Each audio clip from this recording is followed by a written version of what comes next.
بسم اللہ الرحمن الرحیم الحمد للہ المنزہ من امکان الکذب والصلاة والسلام علی رسولہ المنزہ من امکان المثل۔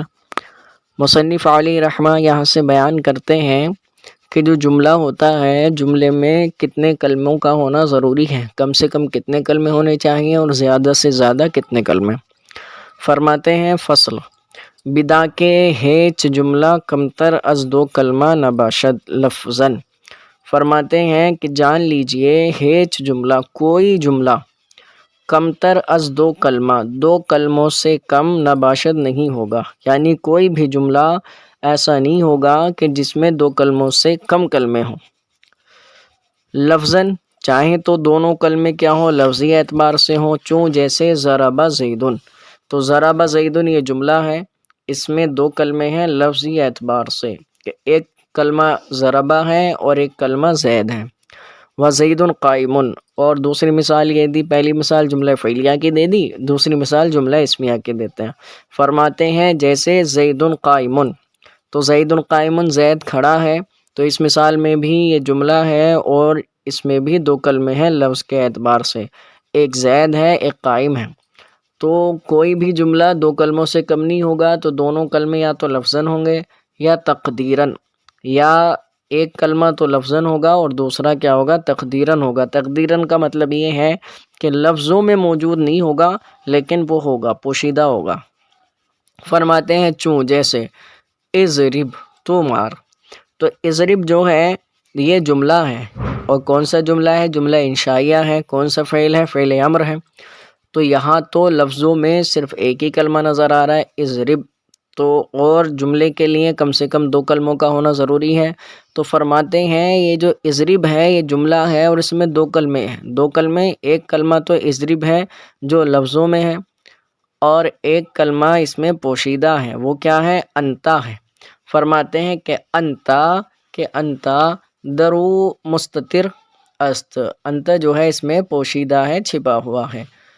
تو کم سے کم جملے کے لیے دو کلموں کا ہونا ضروری ہے۔ وَأَزْئِ بیشتر باشد، اور اس سے زیادہ ہوں گے، یعنی دو کلموں سے زیادہ ہوں گے۔ وہ بیشتر را حد نیست، اور زیادہ کی کوئی حد نہیں ہے، 2 3 4 5 6 ہزار 10 ہزار 20 ہزار 50 ہزار، جتنا لمبا جملہ آپ بنانا چاہیں بنا سکتے ہیں، جتنی آپ کے اندر سکت ہے۔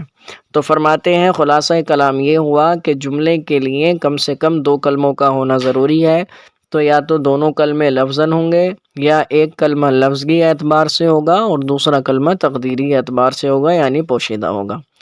آگے فرماتے ہیں بدا کے جان لیجئے کہ چوں کلمات جملہ بسیار باشد، کہ چوں جب کلمات جملہ، جملے کے کلمات بسیار باشد زیادہ ہوں، کہ دو ہیں تو ان کو سمجھنا آسان ہے، لیکن اگر دو سے زیادہ ہوں تو کیا ہوگا۔ فرماتے ہیں کہ چوں کلمات جملہ بسیار باشد، کہ جب جملے کے کلمات زیادہ ہوں، اسم و فعل و حرف را با یک دیگر تمیز باید کردن۔ فرماتے ہیں تو کلمے کی کتنی قسمیں آپ نے شروع میں پڑھی، 3، اسم فعل حرف۔ تو فرماتے ہیں اسم و فعل و حرف، اسم اور فعل اور حرف کو با یک دیگر، ایک دوسرے سے تمیز باید کردن، ممتاز کرنا چاہیے۔ ممتاز کرنا چاہیے کا مطلب، یعنی کلمے میں مان لیجئے 5 جملے میں 5 کلمے ہیں، تو 5 میں سے ہم کو اس میں تمیز کرنا ہے کہ کون سا اسم ہے، کون سا فعل ہے، کون سا حرف ہے، یہ ضروری چیزیں ہیں۔ وہ نظر نمودن، اور نظر کرنا چاہیے، دیکھنا چاہیے کہ معرب است یا مبنی، کہ معرب ہے یا مبنی ہے۔ وہ عامل است یا معمول، عامل ہے یا معمول ہے۔ تو معرب مبنی، معرب جس کا آخر عامل کے بدلنے سے بدلتا رہے، مبنی جس کا آخر عامل کے بدلنے سے نہ بدلے۔ آگے ان کی تفصیل آ رہی ہے، ابھی اس کو اچھے سے یاد کر لیجئے گا۔ عامل است یا معمول، عامل جس کی وجہ، عامل جو عمل کرتا ہے، معمول جس میں عمل کرتا ہے۔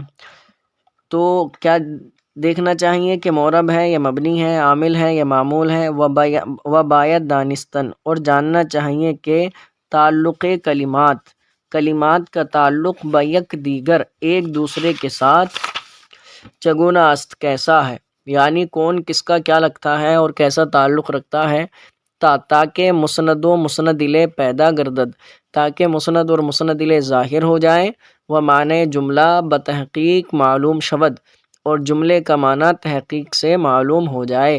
جیسے ہم نے کہا ضرب زید عمرن، ضرب زید عمرن، تو اب یہاں پر ہمارے لیے ضروری ہے کہ جانیں کہ کون فاعل ہے، کون مفعول ہے، کون فعل ہے، کون عامل ہے، کون معمول ہے۔ اگر یہ چیزیں ہم کو معلوم نہیں ہوں گی تو ہم ضرب زید عمرن کا ترجمہ یہ لگا دیں گے کہ عمر نے زید کو مارا، حالانکہ اس کا ترجمہ ہے زید نے عمر کو مارا پیٹا۔ تو مصنف علیہ رحمہ نے مختصر الفاظ میں بہت قیمتی بات بیان کر دی، اس کو اچھے سے ذہن نشین کر لیجئے گا، آگے جا کے بہت کام میں آئے گی۔ اور اگر کوئی اعتراض آپ لوگوں کا ہو تو آپ کمنٹ کر کے اس کو پوچھ سکتے ہیں۔